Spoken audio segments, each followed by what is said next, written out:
Tourne, c'est allumé, là, ouais, c'est allumé, c'est bon, c'est bon. Alors, on va parler de Emouna. Pourquoi de Emouna? C'est facile, parce qu'on est dans la paracha de don de la Torah. Donc forcément, ça va être un des essentiels de l'Emouna, du judaïsme. Je vous fais déjà un petit peu le plan. On va décrire rapidement qu'est-ce qu'on appelle Emouna. On va après montrer c'est quoi la source dans la Torah, en particulier dans la paracha, très vite.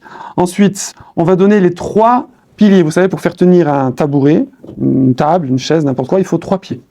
Donc souvent, il y a la règle des 3. Dans plein de trucs, il y a la règle des 3. Donc ici, il y aura les 3 essentiels de l'Emouna. 3 piliers sur lesquels repose l'Emouna. C'est-à-dire, si je veux dire, voilà, je suis un bon juif, façon de parler, ou même un pas juif aussi, bon aussi, ce serait quoi les 3 choses dans lesquelles il faudrait avoir Emouna? On va dire croire pour traduire rapidement, mais Emouna, c'est plus que croire. Okay.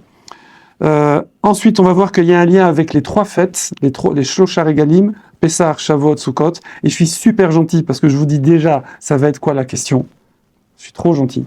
C'est parce qu'il faudra me dire quelle fête va avec quel essentiel. Il y a 3 essentiels, il y a 3 fêtes. Donc faites un crossy. Quelle fête correspond à quel essentiel? Sympa, ok? Et ensuite, on verra qu'il y a un lien également avec la tfila de Rosh Hashanah. À Rosh Hashanah, vous savez, il y a les Malchuyot, ce sont les versets qui parlent de la royauté divine. Après, il y a les Zichronot, les versets qui nous rappellent notre bon souvenir à Hachem. Et ensuite, il y a les versets des Shofarot, et on sonne du shofar à chaque fois qu'on dit ces 10 versets c'est dans le Moussaf, la très très longue fila de Rosh Hashanah. Et il y aura également un cross-up, d'accord, entre donc les 3 piliers de l'Emouna, les 3 fêtes et les 3 parties, Malchuyot, royauté, Zichronot, le souvenir à Hachem, et Shofarot et le shofar. Cool? Voilà, donc ça c'est le plan. Alors déjà, nous on va se baser sur le Siftei Chaim, Rav Friedlander, qu'on utilise très souvent, et il va citer essentiellement 2 rabbanim, 2 éminents rabbanim, c'est peu de le dire, un très connu, un moins connu. Le moins connu, maintenant qui va être connu, c'est le Rav Yosef Albo. Albo, c'est 1360-1444. Donc un tout petit peu avant 1492, l'expulsion des Juifs d'Espagne. Donc c'est vraiment une période très très chaude entre le christianisme et le judaïsme. C'est pour ça que lui, il est venu pour renforcer l'Emouna, la confiance, la croyance, la connexion, on va dire, avec le judaïsme. Et c'est lui qui a dit que tout le judaïsme repose sur 3 piliers. Parce que le Rambam, comme vous le savez, avant, le Rambam, lui, avait fait reposer sur 13, les 13 Ikaré Emouna, les 13 essentiels de l'Emouna, et le Rav Albo a dit on peut les rassembler en 3. Et c'est plus facile. Hein. Et également le Maharal de Prague, très connu, Rav Yehuda Lou ben Bessalel, c'est un petit peu plus tard, 16e siècle, à Prague évidemment, donc vous pouvez aller, nous on a fait une fois un voyage avec Olami, on est allé à la synagogue du Maharal de Prague et tout, il y a beaucoup de choses à voir là-bas. Donc c'est le Maharal de Prague et le Rav Albo qui vont nous expliquer un petit peu tout ce qu'on va partager ce soir. Alors premièrement, Emouna, souvent on dit, c'est croire, être croyant, avoir la foi. Le Maharal de Prague, alors évidemment il y a des niveaux. Là, c'est le Rav Dessler, il développe beaucoup ça. C'est pas comme pour un homme. David, est-ce que tu as Emouna en moi? Est-ce que tu as confiance en moi? Do you trust me? Oui, ouais. You trust me, ok. Imagine... Il a un peu hésité. Ouais. Pour un meilleur ami. C'est vrai. Donc, do you trust me? Tu me trustes à combien? Franchement, à 100%, en vrai, la vérité. 100%. Les mettre, ouais. Imagine, tu gagnes au loto. Je te souhaite 1 million d'euros et je te demande de me prêter. Je te demande de me prêter 200 000 euros. Est-ce que je gagne 1 million? Oui. Seulement. Tu me prêtes 200 000. La vérité, je vous les donne même. C'est vrai, en plus, Diblinéder. Non, je me connais. Et il joue. Bon, alors, en fait, on va avoir confiance en quelqu'un. Genre, tu me prêtes un stylo, ouais, tu me prêtes ton téléphone. Ouais. Tu me prêtes ta voiture. Voilà. Donc, il y aura des niveaux de confiance entre une personne. On a confiance, mais je veux dire, il y a des niveaux. C'est pas, je vais pas confier n'importe quoi. Oui. Donc, pareil, Quelqu'un, il peut pas dire, moi, je crois en Dieu. Tu crois en Dieu, mais combien tu crois en Dieu? Tu comprends? Quand tu es devant un truc qu'il faut pas faire, tu sais qu'Hachem, il veut pas, et que tu le fais, bah, t'y crois pas vraiment. Donc, et ainsi de suite. Donc, il y a des niveaux de croyance, et donc, toute la vie, on va évoluer. Il y a des ups, il y a des downs, il faut essayer de monter le plus possible, voilà. Donc, ça, c'est déjà une première chose. Faut pas s'imaginer que c'est 0 ou 100%, ça n'existe pas. Même le plus athée des athées, il a quand même, j'avais une voisine, Aléa Shalom, qui a quitté ce monde. Elle disait que voilà, elle croyait pas en Dieu, etc., etc. Mais une fois, il s'est passé quelque chose. Elle est montée chez moi, puisque je suis rabbin là, comme on dit, et elle m'a demandé est-ce qu'il va se passer ça aussi. Elle commençait à me poser des questions. Je dis je comprends pas, mais puisque vous croyez pas en Dieu, pourquoi vous me demandez des trucs? Non, mais là, c'est parce que là, c'est grave. Vous comprenez? Donc, on voit que il y a des moments où on va croire, il y a des moments où on va pas croire. Voilà. Donc ça, c'est une petite parenthèse. Maintenant, la croyance, souvent, on va reposer ça sur des preuves. Prouve-moi que Dieu existe, prouve-moi que la Torah est vraie, etc. Le Maharal de Prague, il dit évidemment, il y a une partie de conviction comme ça, de preuves, des expériences de la vie, des choses, mais ça dépasse souvent l'intellect. Parce qu'en fait, avoir Emouna, c'est pas naturel. Avoir Emouna, c'est être au-dessus de son sechel, au-dessus de sa logique, oui. Parce que si je me limite à ma petite logique de petit être humain comme ça dans ma petite tête, ça va pas aller très loin. Donc, pour arriver à dépasser ça, c'est forcément quelque chose qui est, comme ça est dit, au-dessus de la nature. Et ça va être plus qu'une croyance, là je crois que cette table, elle est là, elle est devant moi. C'est une réalité. La table, je peux pas croire à demi, ou à 20%, ou à 50% que la table, elle est là ou elle n'est pas là. Là, à 100%, la table, elle est là, parce que c'est réel, c'est vérifié. Par contre, dans le domaine de l'Emouna, eh bien, ça va être quelque chose qui est plus du domaine de l'inné, de la conviction intérieure. Est-ce que pour moi, c'est une réalité? Jusqu'à combien ça correspond à une réalité? Comment je vais voir jusqu'à combien ça correspond à une réalité? En fonction de mes actes. Si quelqu'un il dit, oui, moi j'y crois, mais après il fait n'importe quoi, tu vois bien que c'est pas une réalité pour lui. Si je dis à quelqu'un, regarde, dans ce verre de jus d'orange, il y a du cyanure, et qu'il y croit à 100%, il va pas boire. On est d'accord? Ouais, s'il y a la dose qu'il faut, il va pas boire. Si par contre je lui dis, regarde, il faut pas manger pas cachère et tout, parce que c'est pas bon pour la neshama, ça fait du mal et tout, alors là, ça va dépendre de son degré d'émouna. Est-ce que pour lui, ça va être une réalité, et pour lui, c'est comme manger un aliment qui fait mal au ventre, ou pas? Ou alors non, ça reste vaporeux. Oui. Voilà, donc ça, c'est un petit peu pour définir c'est quoi. Alors maintenant, c'est une réflexion tout à fait personnelle que je partage avec vous, que j'ai eue comme ça dans un éclair, et je dois avouer que ici, il y a beaucoup de personnes, depuis qu'on a créé ce centre, ça je coupe. Parce que quand quelqu'un il est en conversion, souvent le dialogue qu'il tient, c'est attends, mais c'est l'enfer, je veux dire, frérot, je veux dire, je suis complètement fou, c'est dingue, je veux dire, j'ai ma famille, j'ai mes amis, j'ai mon métier des fois même il y a des gens qui sont déjà mariés, ils vont se séparer, etc. Je veux dire, il faut être complètement, nous déjà c'est dur qu'on est né dedans, oui, mais alors de venir de l'extérieur, et puis il n'y a pas l'accueil forcément, je veux dire, il y a un accueil sympathique et tout, mais quand même, genre, c'est pas, tu dis 3 phrases, vous voyez ce que je veux dire. Tu dis 3 fois un truc, ou tu fais tchic-chac en quelques jours, et ça y est, c'est bon, d'accord. Donc, tu sens quand même que c'est une montagne, oui. Et ils me disent tous, je peux pas faire autrement. Je peux pas, des fois j'ai envie d'arrêter, mais je peux pas faire autrement. Et ça m'a fait réaliser que, en fait, on fonctionne tous comme ça. Tous, on fonctionne comme ça, que ce soit par rapport à la Torah, à l'Emouna, mais aussi par rapport aux choses de la vie, aux choix qu'on fait dans la vie. C'est-à-dire qu'en fait, l'être humain, oui, c'est un être humain, parce que des fois, on ressemble un peu à des animaux. Un être humain, en fait, c'est quelqu'un comme un animal, mais beaucoup plus sophistiqué, évidemment, infiniment sophistiqué. Il cherche le confort, le plaisir, que ce soit le kiff, que ce soit agréable, être bien. Et il fuit tout ce qui fait mal, la souffrance, les embrouilles, les angoisses, le stress. Donc on est comme ça, ok? Et donc maintenant, quand on va commencer à lui mettre des limites, ça t'as le droit, ça t'as pas le droit, aujourd'hui oui, mais pas demain, etc. Lui non, elle non, comme si non, mais comme ça, oui. Voilà. Donc là, tout de suite, il y a une confrontation entre d'un côté les limites dans mes plaisirs, dans mon confort, dans mes choses, et puis de l'autre côté, dans le désagrément, si je puis dire. Et en fait, il y a comme des seuils, il y a comme des barrières invisibles. Et en fait, qu'est-ce qui va casser ces barrières? C'est quand quelqu'un, il monte de degré d'émouna, il est de plus en plus convaincu intimement, suite à une expérience, suite à une réflexion, suite à, je sais pas, un événement. Et donc, à ce moment-là, il passe au-dessus.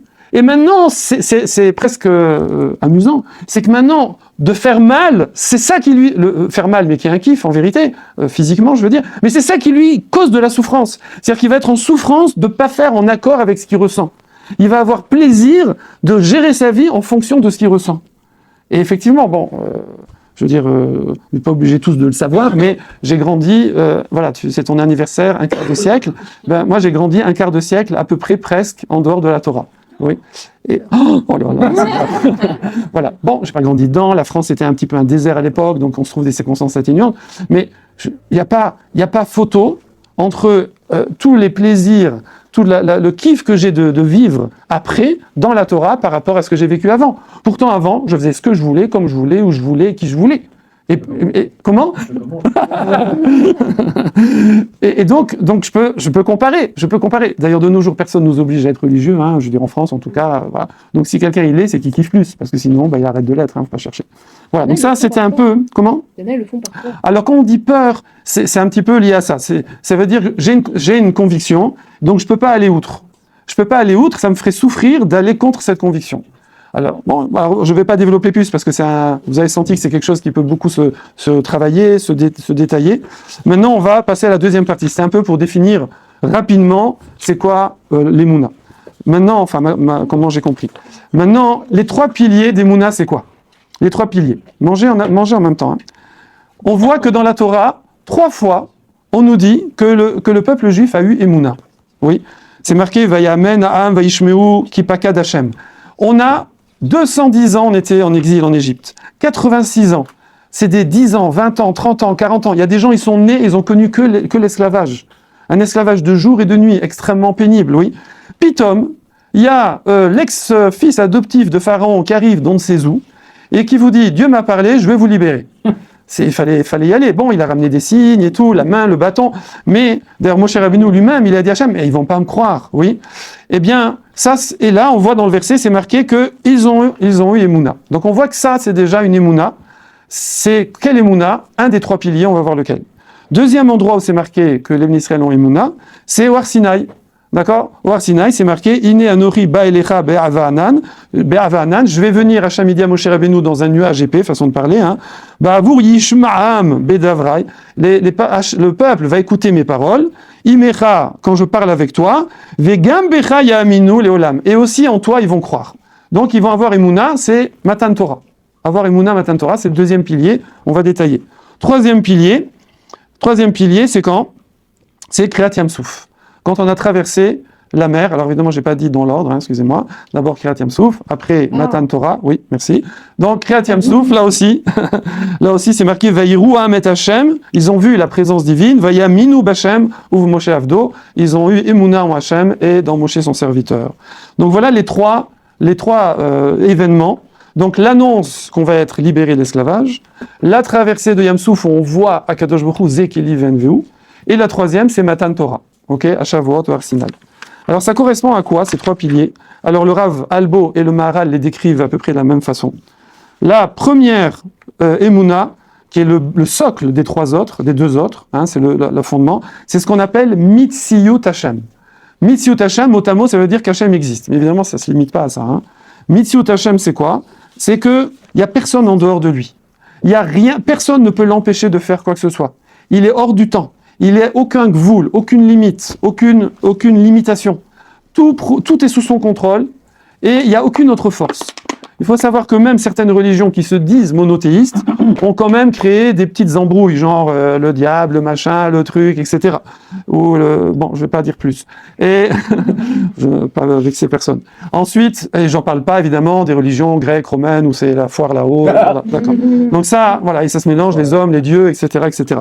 Donc, ça c'est la Mitziyut Hashem, c'est cette notion-là que Akadosh Baruch Hu ne correspond pas à quelque chose de matériel, il dépasse tout entendement, et il a absolument aucune limite dans son pouvoir. Alors évidemment, ça va correspondre à quoi?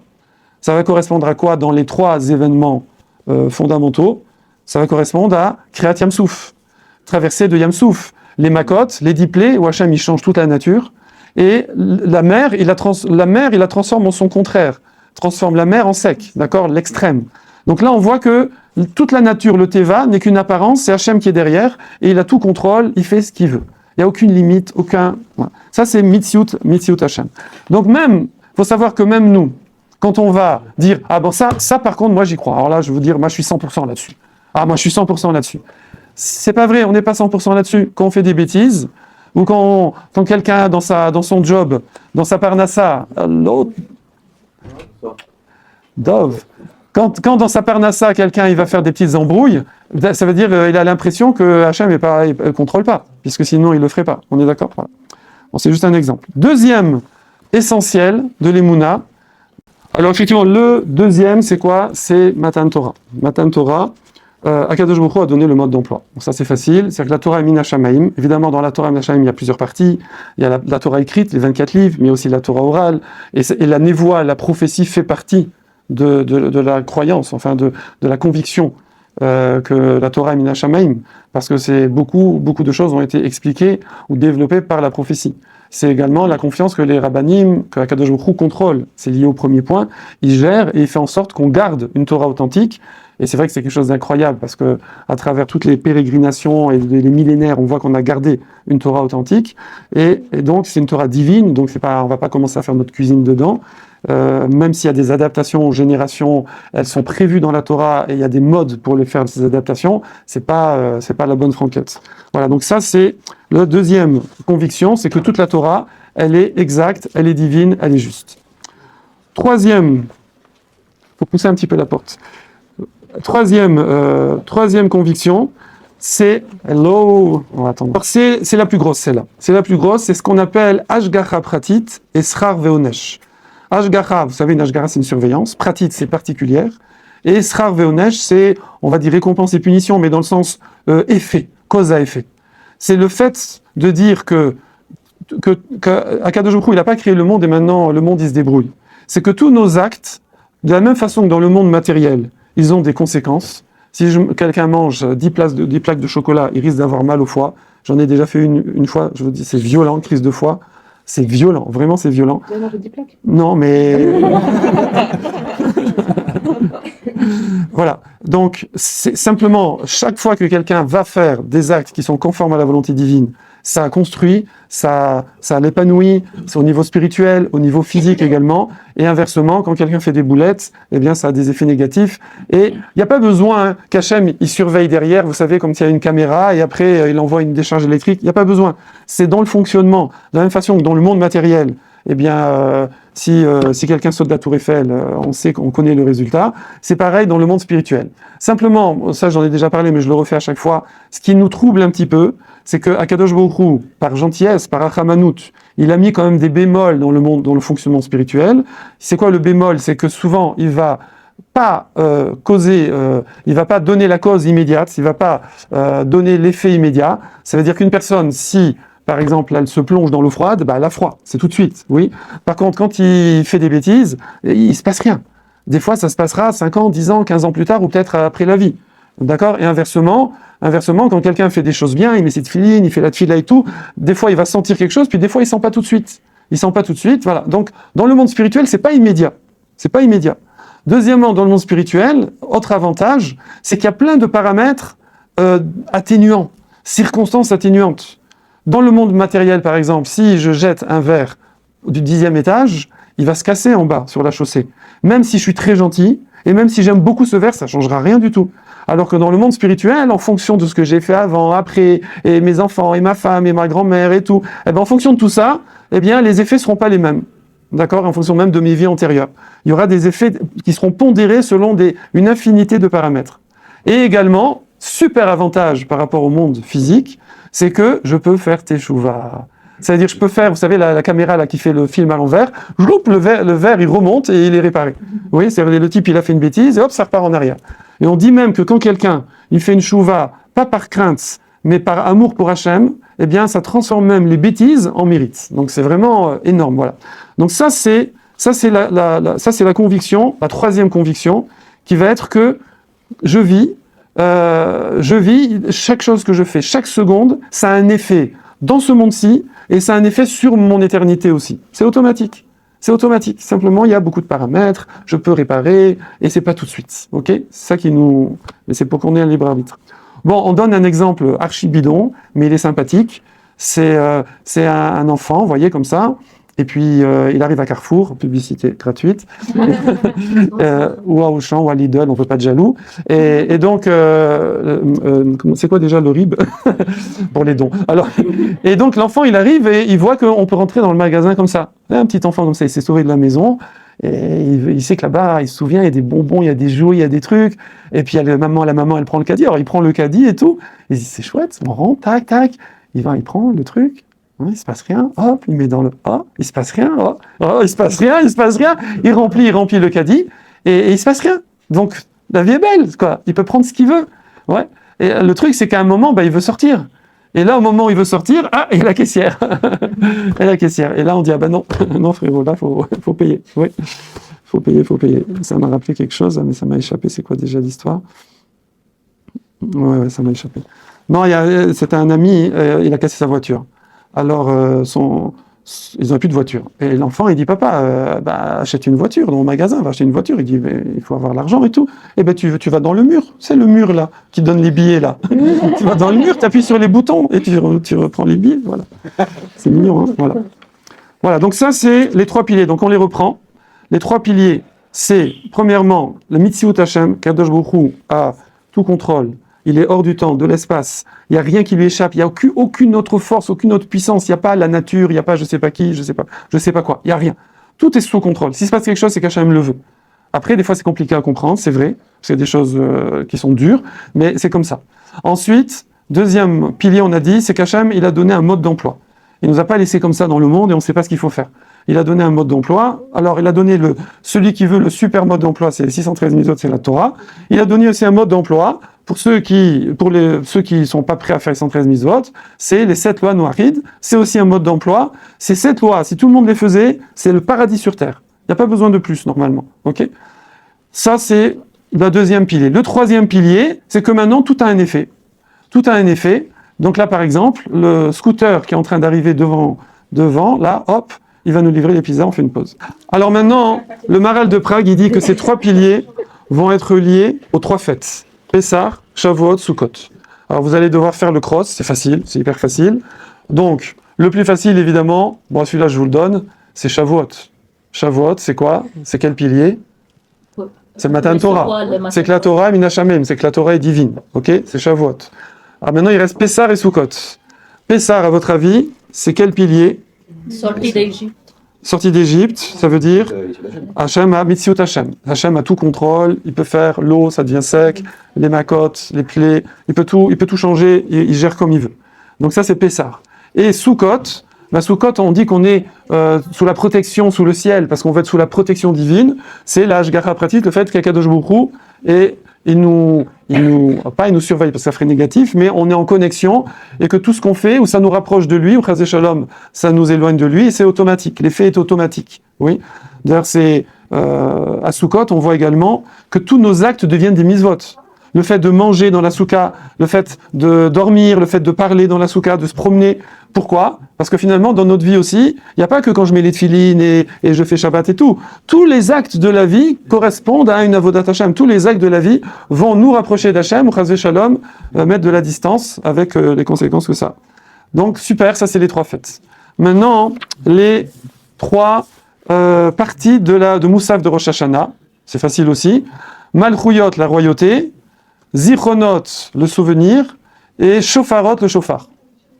Malchuyot, la malchut, la royauté divine, c'est forcément Mitziut Hashem, c'est Hashem qui a tout pouvoir, d'accord?